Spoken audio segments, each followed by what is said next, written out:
They looked like ordinary soldiers. They laughed, smoked, even joked in perfect English. But when one strange word left an officer's lips, the entire illusion shattered. That word was Lollapalooza.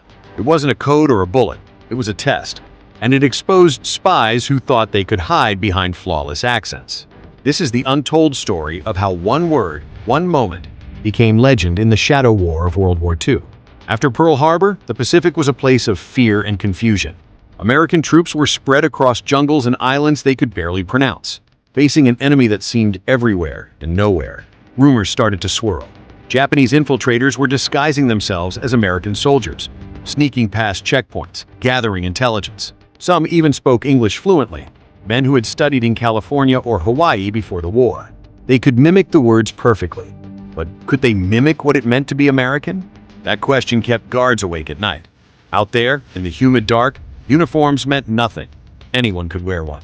So commanders turned to something impossible to fake: language itself. Soldiers began inventing quick verbal tests, little traps that relied on slang, sports or jokes. At checkpoints, guards would ask, "Who won the World Series?"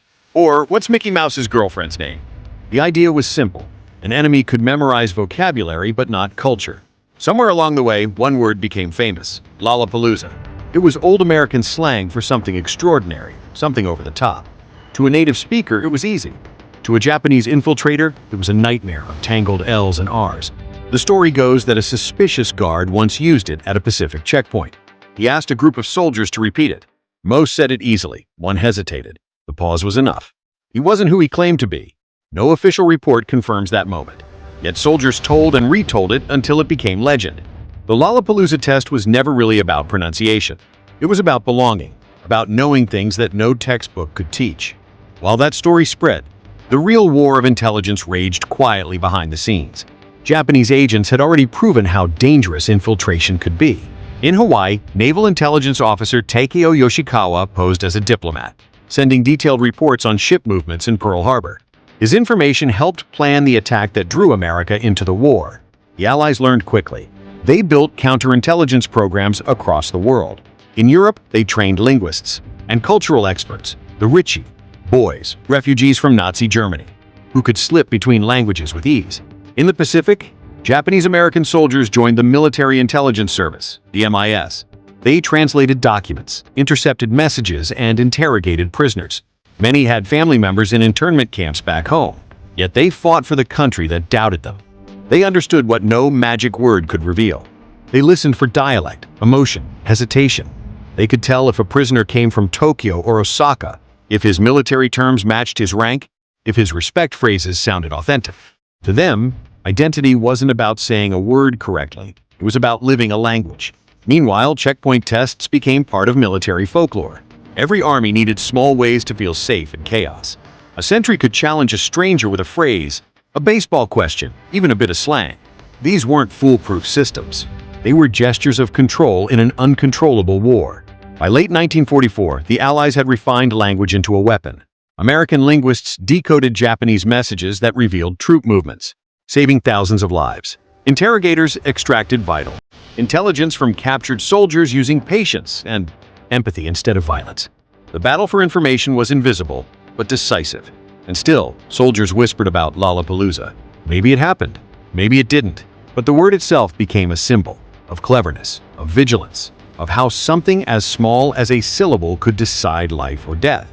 When the war finally ended in 1945, the stories came home with the survivors. Veterans remembered nights at checkpoints, the tension, the jokes, the laughter that masked fear.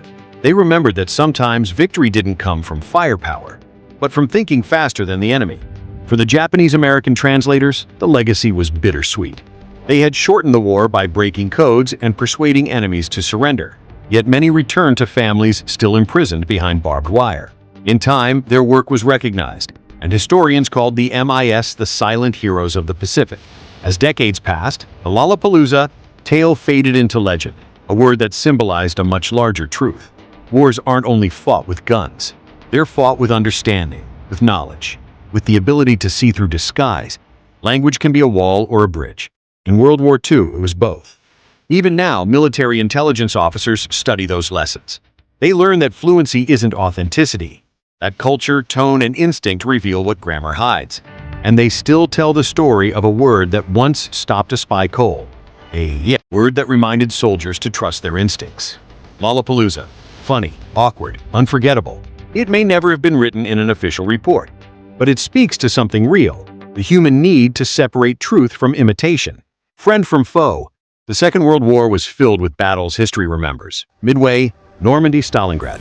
But there were also smaller, invisible battles fought in the shadows, in code rooms, in whispers, in the split second between a question and an answer. Those moments remind us that victory is not always measured in territory or medals, but in understanding. Because sometimes the most powerful weapon on earth is a single word.